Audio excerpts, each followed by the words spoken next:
Hello and welcome to another D&D Stories. I am your host, TheWriter. This is the show where I sit here and regale you with all the tabletop gaming stories and remember when something cool happens. So today we return to the campaign Rods of Calamity, and we have just recovered the Red Rod of War.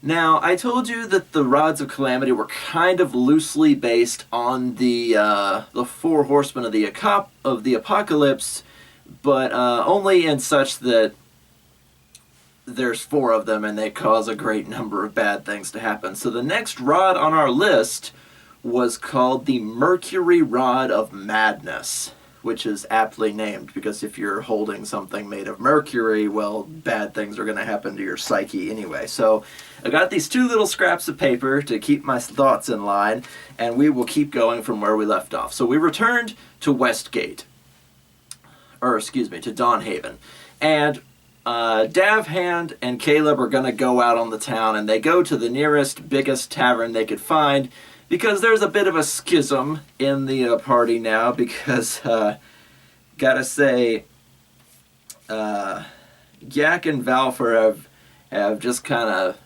made Caleb pretty salty, leaving him in the middle of a giant group of goblins. So he grabs the only friend he's got right now, Davhand, and they decide, we're gonna go drinking, I'm a bard, we're gonna get laid, we're gonna kind of calm down. It takes a month to go from Westgate to Dawnhaven, so we're gonna calm down and kind of like reset all of our karma for a while. So Caleb takes Davhand and they go out to the nearest tavern and they meet the owner, the bartender, whatever you want to call him, Yenri, who used to be an adventurer just like you, but he retired and opened a tavern. Now, Caleb, of course, being the bard, has like a +9 or a +11 to perform through various feats and things like that. So he sets up a concert to go down at that tavern, and they sell tickets, and Caleb has several costumes in his inventory, and Davhand's gets a prime seat at the bar, and they've got a stage set up and stuff like that. And Caleb plays his heart out and shows his appreciation for one of his party members, because I wrote up a song about Davhand to share at the gaming table. It's like, when there's goblins around and they need shooting down, raise your glass up for Davhand the Beard, because he was a ranger, he had a beard. And whether goblins or gnolls, fill 'em all full of holes, raise your glass up for Davhand the Beard. And when he's up in a tree, it's a fast arrow spree, raise your glass up for Davhand the Beard. He's tall and he's groomed, and the girls, they all swoon, raise your glass up for Davhand the Beard. And I wrote like 5 or 6 couplets, but Caleb talks up Davhand, and Davhand gets noticed by the honeys, and Caleb gets noticed by the honeys, and yeah, exactly. So they each go with a girl under each arm to have fun for the remainder of the evening. And Caleb pulls in quite a bit of money, like upwards of 1,400 gold, over a number of performances. And the next day, not the next day, let me backpedal a little. While the DM was rolling dice to determine how much money Caleb makes, Gyak's player, our half-orc monk, Gyak's player speaks up and goes, well, he wouldn't have made that much money. And I'm just incredulous. I go, shut up. And the DM agrees and adjusts the amount of gold that Caleb made downward. I was like, you fucking asshole. So I'm already salty from things that he's done in character. Now he's making sure I make less money out of character, and I'm liking this guy less and less over time. So after Caleb's payout, which I think was 25% off the top of whatever the tavern makes while the concert's going on or whatever, gets adjusted downward, Caleb kind of grabs Davhand and takes him to one side, like the next morning after they've had all their fun with the music and the drinking and the food and the sex and everything in between. To kind of, they're back in their mood of merriment. But Caleb takes him aside and he goes, "Davhand, I need you to come with me on an errand, and you can't let Gak or Valfer know." And he's like, "All right, what is it?" He goes, "Well, I owe some people some money, and quite a bit of money, I'll be honest, from something bad that happened a long time ago." And Caleb kind of dips over into his backstory. Caleb owes some pretty angry people about 10,000 gold pieces. Now, in the economy that I described, that would be about $500,000. So, quite a bit.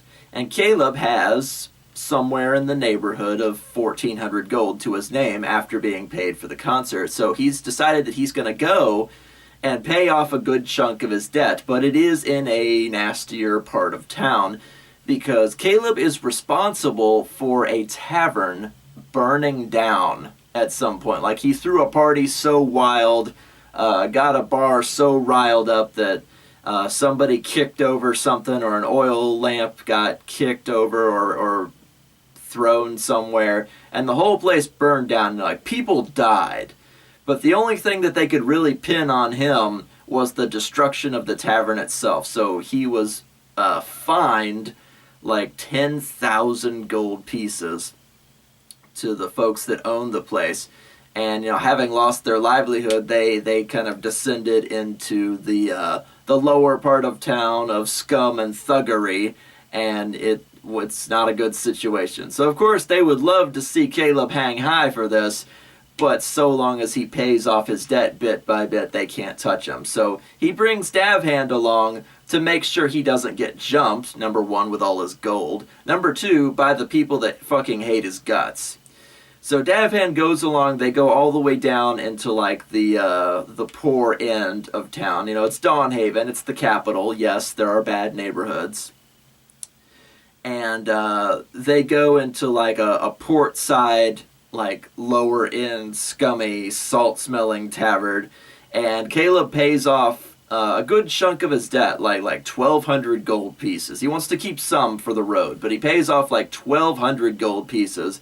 And he still owes about like 6,500. Like, he's not just starting just now. He's like, we rolled some dice to see how much was already paid off, because we're starting at level 5.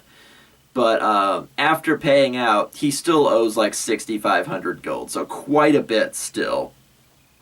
But Davhand stands there and he nods politely and he goes along with it, and just the presence of 2 men instead of 1 keeps Caleb from getting jumped by any sort of street gang or anything like that. And they head back to the mansion where our benefactor, the I keep forgetting her name. I think it's Amelia. Amelia, 14 years old, heir to the vast fortune of her family, and owner of a vault that she can't get money out of until she's of age, so another 4 years from now, has already tasked her information broker with bringing them new information about the next Rod of Calamity, and Gak and Valfer are already kind of gathered there.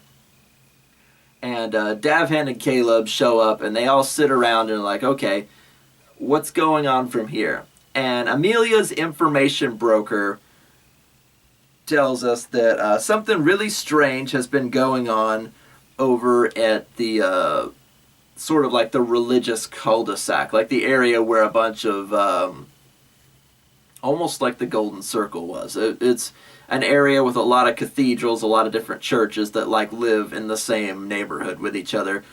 Of course, one of the biggest of which is the Pelorian Acre, which is an acre of land with buildings on it and surrounded by a big wall and a gate, and it's guarded by paladins, etc., etc. That one of the clerics of Pelor has gone missing. That supposedly he found some sort of artifact and then vanished into the catacombs. And I go, That sounds like the Mercury Rod of Madness, based on, X, Y, and Z information that we kind of got along the way. And if you remember, we sat down and we kind of compiled notes on each one of these rods and when they showed up last in history and what they did and stuff like that. So we're drawing comparisons from column A to column B, and they're like, okay, it sounds like this rod based on his behavior, because like clerics of Pelor are amongst the high and mighty, the holier than thou, the light and justice and chastity, well, not chastity, but light and justice and do right unto others type of guys. So if he's suddenly gone mad and he's been down there eating rats for 6 weeks, then we should probably go see what's going on. And we've got a paladin in our group, Valfar, who follows a nature god, not Pelor. But Pelor is and the lawful and the good gods they get along with each other in a sort of like separate but equal pantheon. So Valfar is able to gain us entrance into the Pelorian Acre to talk with some of the clerics, to see what mentioning this guy's name gets us. It's Sibo, Sibo, the cleric, who, like I said, has gone missing like 6 weeks ago down in the catacombs. So it's like, if he's not dead, he's been eating rats for 6 weeks, so we should at least go after him if he's gone seriously and irrevocably mad and they can't find him, or they're too cowardly to go down there, or whatever it happens to be. Kind of strange that he goes missing under one of their own cathedrals and they don't send any paladins or anything down there after him. But it kind of comes across to us that they're trying to keep this kind of hush-hush, because the cloth of Pelor, the paladins and clerics and nuns and such, are known to be smart and upright and lawful, and if one of them goes mad and is down there, chewing on his own fingers and eating rats and crap like that, it won't be very good for their reputation. But Amelia's information broker knows which palms to grease in the church to get information out of them. So after a while, we go in with one of the high clerics of Pelor, a dragonborn gentleman who has kind of made his home there, and he tells us that, like I said, he's been down there for about 6 weeks. They fear the worst, but one thing that is of note is that, Dawnhaven, again, we're at the end of an era of war, so this country is still like reestablishing itself. The Church of Pelor that we are in, or the cathedral or whatever, was built atop the temple of a different god, and that god was one of the I think one of the Forgotten Realms gods, like Lythander, I think. He was the god of like creativity and birth and youth and vitality. So again, a lawful god, just a bit harsher, like Old Testament kind of god, where he expected you to be poor and humble and upright, etc., etc. The early days of the church, when they expected you to give everything to the church so that they could control you, because that's how fun religion is in a medieval society, or maybe a modern society, depending on who you ask. But there is a temple, an underground temple of Lythander, along with all the catacombs of their buried dead, below the catacombs of the Cathedral of Pelor. So if we go down under the cathedral into the catacombs, and then below the catacombs, the religions switch up, and there's like a sort of like a dungeon complex down there, because, they had very harsh laws and very strict codes of conduct, so no doubt they had quite a few prisoners and quite a few dead down there. We're like, yes, dungeon, all right. Because, we're level 5, so goblins were not super exciting, so we're excited to get down into like a dungeon proper and maybe fight things and show off our abilities and stuff like that. So we're like, all right, dungeon proper. And this guy no doubt has the Mercury Rod of Madness, and the longer he holds on to it, the longer its influence will bend his mind. So we got to get down there right away. Isn't 6 weeks a long time anyway? Shut up. We're going to go rescue this guy. And our DM's like snickering behind the screen. Like all the times he has run this campaign, we found out later. All the times he has run this campaign, only one group ever actually rescued this guy. So we know it's kind of built in such a way that he's meant to die at some point, if he's still alive down there, which he's still throwing dice for. But he's not expecting us to bring this guy back out alive. But the Rod of Calamity, the Mercury Rod of Madness, is down there, and we must retrieve it to put it in the vault out of its God,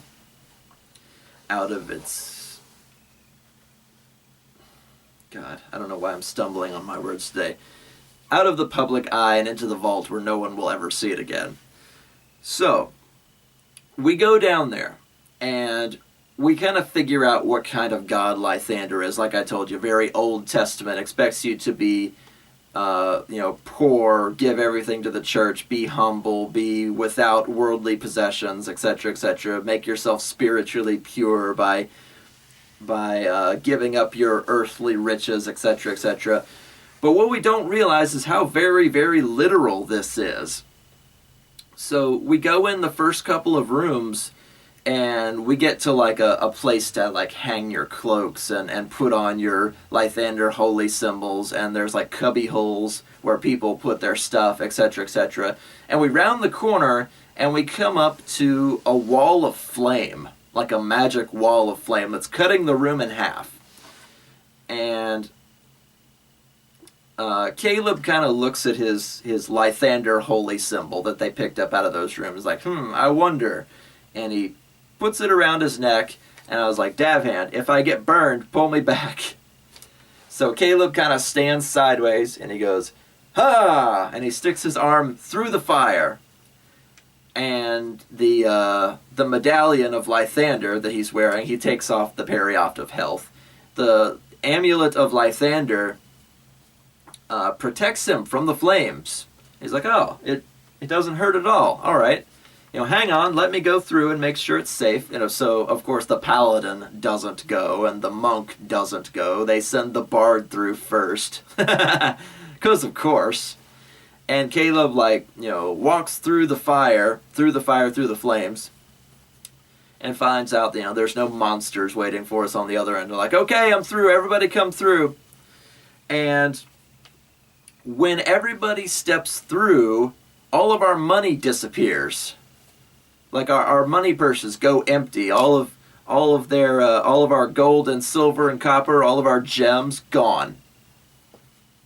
Oh, and especially Caleb, whose arc as a character is paying back a massive debt. I was so fucking salty.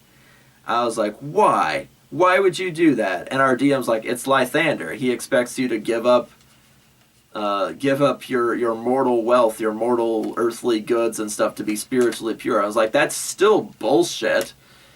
And he's like, I gave you a hint a couple of rooms ago when you were supposed to hang up your cloak and leave your stuff behind and put the amulet on. I was like, it's still bullshit. You didn't give us any kind of riddle or any sort of fucking, is like, we don't know about Lythander other than what we read, like, scratched on the wall. We don't know he's literally gonna take all of our stuff. And it was like, well, I'm glad I still got the clothes on my back. At least he didn't take those. He just wanted my money. God, at least the freaking Christian church, God only wants 10%. This God wants 100%. He must not have been a very popular god if he wants all of your money. Jesus Christ. But we walk through the fire, through the flames, and all of our money is gone because fuck you guys and, gathering treasure and fighting monsters, which is what D&D's about. Fuck you.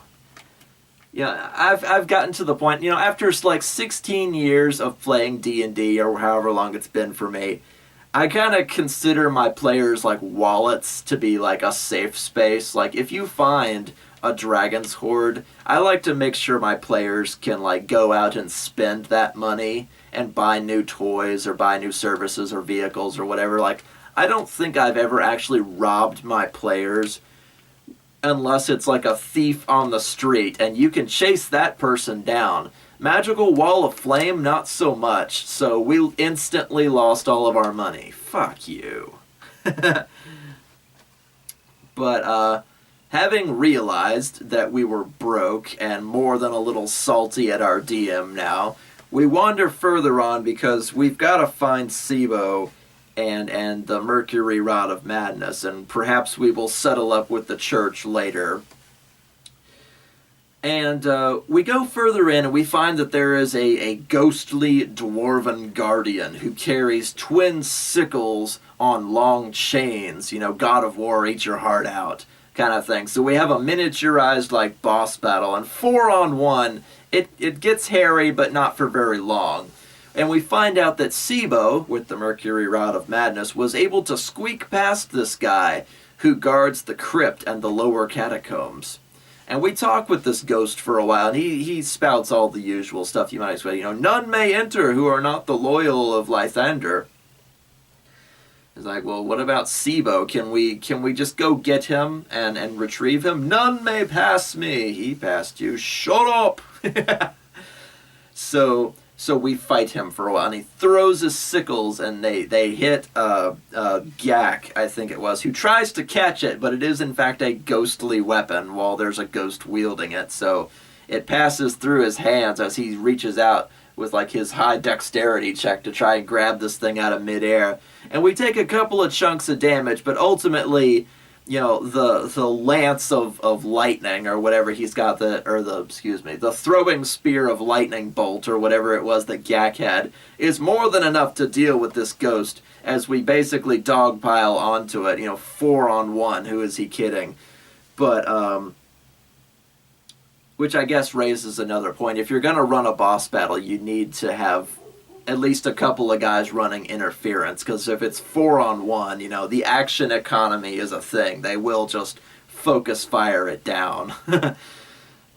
So we take this guy out after a time, and we recover his weapons, and we find out they're like cold steel that do cold damage, and they drain positive energy, etc., etc. So that it's really bad juju that we're not going to actually use because, number one, monks don't need weapons. You know, a paladin is not going to wield those. Bards don't need them. And a ranger certainly isn't going to have, like, throwing sickles. So they're exotic weapons with high-end enchantments on them. But we're going to sell them later on, probably under the table, given that they're like cold steel with cold damage that drains energy and all this other crap. They were great weapons, don't get me wrong, but none of us could use them. So, having toppled the Guardian down in the crypts of Lythander's temple, we go further down and on through a few dungeon rooms. It's not a very big dungeon, but it does go further and further down past a number of coffins, past a number of like corpse drawers that you would see in a mausoleum, through a few doors, etc., etc. And we go on down until we find a man gibbering and drawing things in blood on the wall. And there's tons of dead rat bodies around him. And wrapped about his person like a ghostly rib cage is the Mercury Rod of Madness. And if you remember, when Caleb grabbed the Red Rod of War, it imbued him with the ability to cast like Fireball and Scorching Ray and Burning Hands and stuff like that X number of times a day. The Mercury Rod of Madness acted as like a suit of armor. Like it would like turn into a liquid form and wrap itself around his midriff like a skeleton's rib cage or something. It would give him like all kinds of buffs. It was poisoning his body and making him into a madman, but it served as like a crab shell. It was great protection. But he's like knelt up against the wall. He's gouged one of his own eyes out, and he's like getting blood off his face and drawing obscene things. He's drawing dicks on the wall. He's drawing all these bad eldritch symbols. This is a cleric of Pelor. This guy is like long gone. He is off in another time zone. If he's been exposed to this thing for 6 or 8 weeks, however he came across it, we weren't really clear on that. But if he's been down here for 6 weeks eating rats, holding something made of mercury, or rather something made of mercury holding onto him because it's clamped around his chest like Wonder Woman's breastplate. And we approach this guy, and he's mumbling about a kitty cat. And we look at all the dead rats, and we're like, I don't know who Kitty Cat is. Valfer kind of looks over, is like, I don't know who Kitty Cat is. If that's a thing, he might have some company down here. Let's take it really slow. So we kind of sidle forward, and we're like, Sibo? Sibo, you okay? And he kind of turns around, like gibbering, like somebody out of like a Lovecraftian story. And if you'll excuse me while I paw through my freaking papers here, he has a lot to say about his kitty, none of which is entirely legible or entirely intelligible to us. But we decide, we've got to like tie him up or something, because clearly he's not too much of a threat. But B, we've got to get the Mercury Rod of Madness off of him, and it's not so easy as spin kicking somebody in the fist, Gak, because Caleb is so salty, and everybody kind of laughs a little bit. And we've got to get him to like take it off or something. But while we're kind of arguing over what to do with this guy, he's like, here comes the kitty! And he jumps up onto this bone pile. Remember, it's a crypt. He jumps up onto this bone pile, and a bone naga emerges. Now, bone naga, it's a great big like snake made of bones. They can do acid damage. They can spit poison. They can go really, really fast.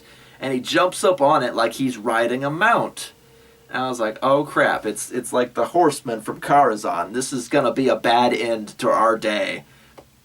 So Valfer, of course, being the paladin, he's like, yes, undead enemy, shing, and he pulls his sword. He's like, all right, smite per day, boom, smite per day, boom, and we have this boss battle where we're basically trying to get Sibo off of this thing before we like break it into 1,000 pieces. And Davhand isn't much help with his bow and arrow. I think we needed to get him like a short sword or something, but. Piercing damage against bones is not generally, it's like a -10 to whatever your damage is, or a -8 or whatever. Not a lot of help, and we don't want to kill Sibo because clearly he's under the influence at the moment. So we've got to kill his bone naga and get him down and like tie him up or something. So we managed to destroy the bone naga after a number of rounds because, a 5th or 6th level paladin is more than enough. As far as like smites per day to do outrageous damage to this thing over time. And Gak's in there punching at like the the different articulated points of this thing, trying to break it apart, and eventually this bone naga just kind of shatters. And Caleb's in the back with his with his brand new war mandolin or whatever, trying to pass out buffs. But eventually it kind of shatters. And we're left with Sibo, who sees that he has lost, but his madness has taken him too far. And he pulls like a rapier or a short sword or something, and he turns it about to try and like stab himself. And Caleb's like, okay, he's going to try and kill himself. So Caleb rushes forward with his mandolin. Now, Caleb, there's several schools of bards out there. There's like different adventuring bards, or bards of valor, bards of lore. They choose a school in 5th edition, and Caleb was a bard of the school of glamour, and glamour is all about kind of controlling crowds, making people do what you want, being like an Adonis-like figure that they can't look away from, etc., etc.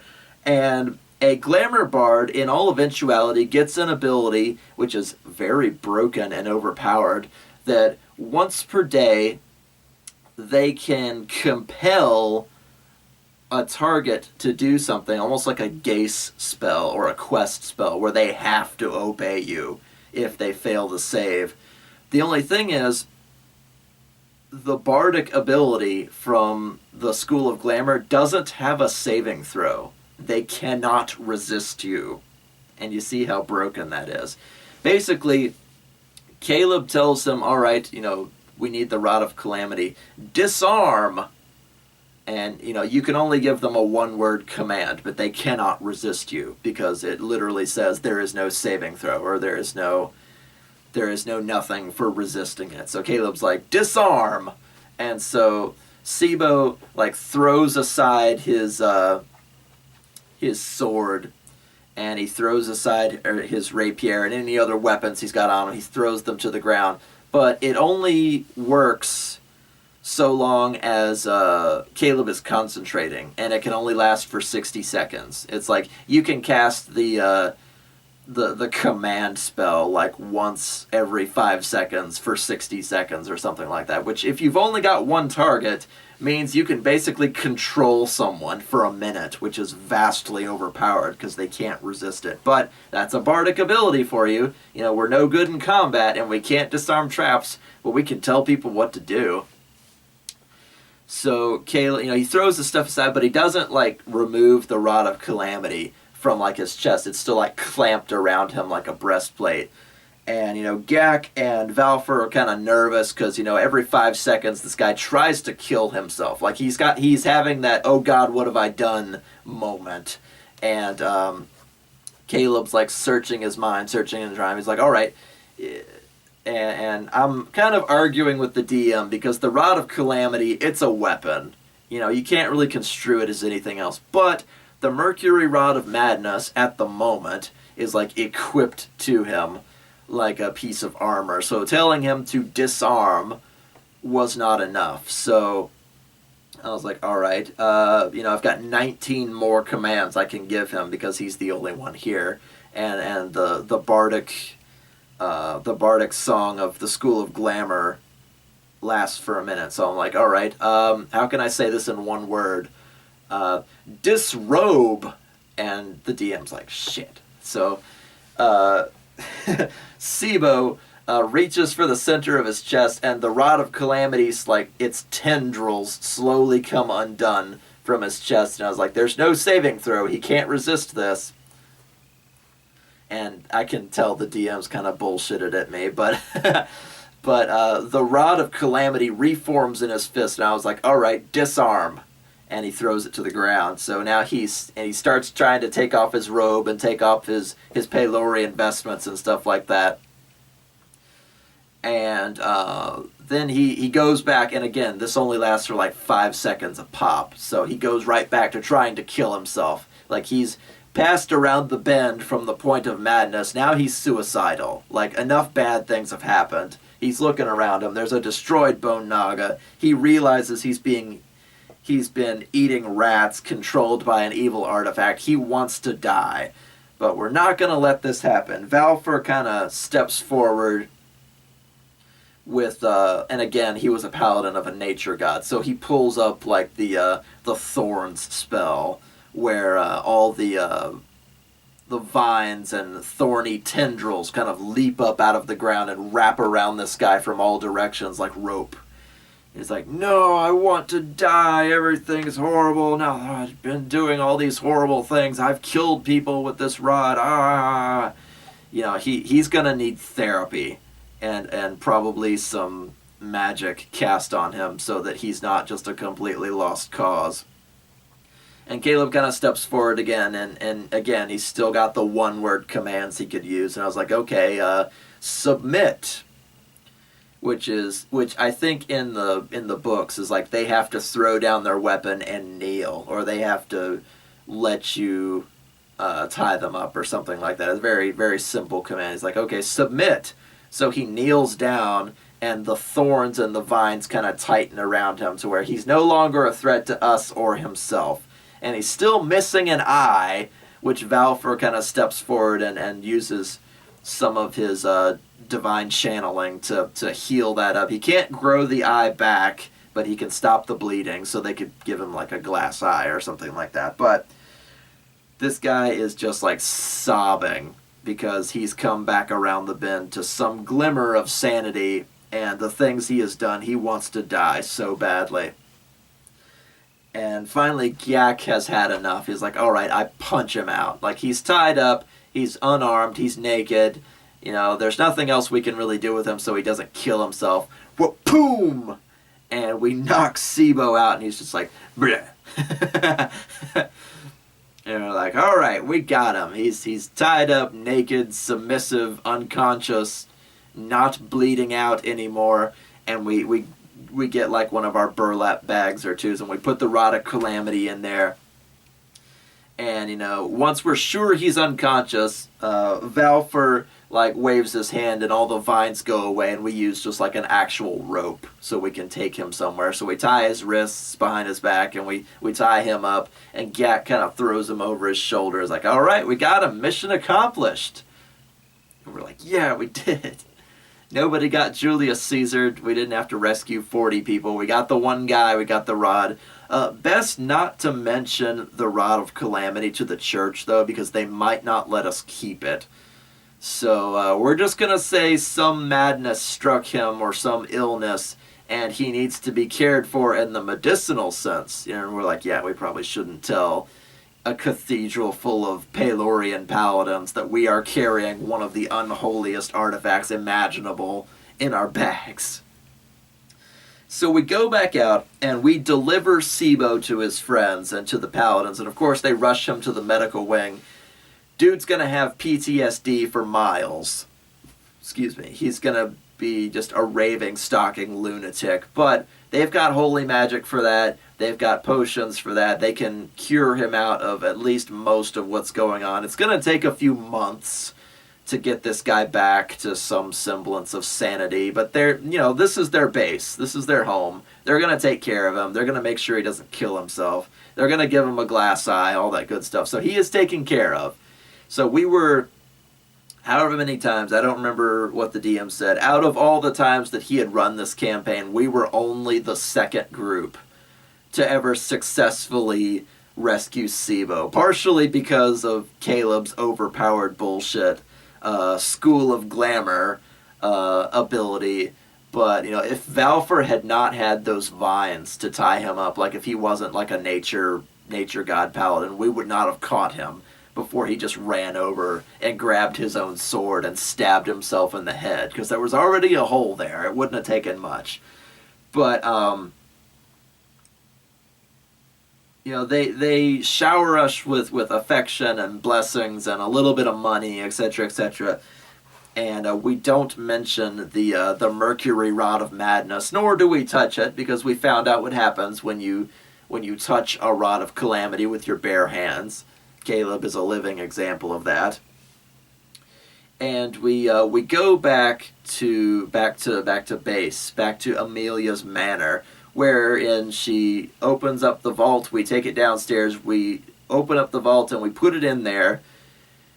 And as soon as she takes the rod and puts it in with the other rod, the two of them kind of like slime over each other. Like the Mercury Rod of Madness turns amorphous again, like it was when it was serving as a breastplate, and it engulfs the Red Rod of War. So now it's the Rod of War and Madness, and it lays there on the ground. And Amelia, who's using Mage Hand, by the way, Mage Hand, to make these things float across the room and not touch them, dishes out magic items to everybody. I don't remember what I got at that point. The War Mandolin was the most important magic item. But she dishes out rewards for us and, you know, bids us a job well done, that we found 2 of the 4 rods, the Red Rod of War and the Mercury Rod of Madness, that there were 2 more to obtain. And though we did not yet know where they were, you know, again, she has an information broker that she's been paying out the butt to find these things, or at least find some good leads. And so until we find a new lead, we could take some time, you know, level up, you know, buy new potions, etc., etc. Kind of take a few days off to settle back down after that harrowing experience. And I was like, oh wait, there's not a lot we can do, is there? We're all broke. And I just kind of, I'm like glaring lightning bolts at my DM, because the dungeon stole all of our money. So Amelia kind of gives us a little loan of 100 gold apiece or 50 gold apiece or whatever. The economy was very strange because 1 gold piece is $50 or whatever it was.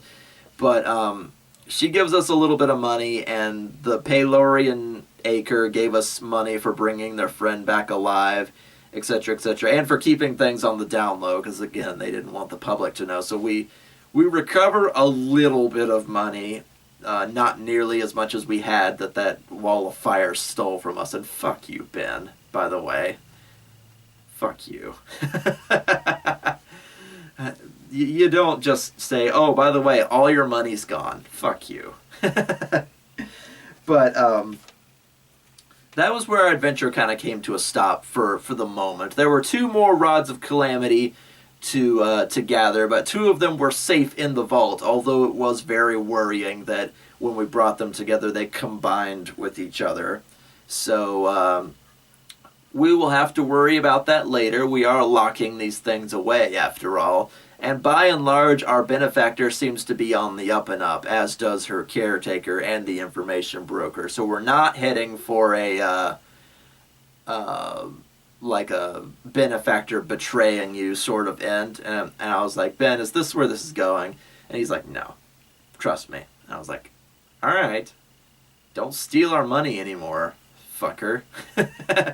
So we kind of left after that, and I guess that's where we'll stop for today. There's 4 Rods of Calamity. I guess this will make for a 4-part campaign as far as episodes go. So I hope you enjoyed that D&D story, and until next time, keep gaming. Hi guys, T here. Remember to hit that like button for me on your way out. If you'd like to see artwork and maps from my gaming table, check out the D&D Stories Facebook page.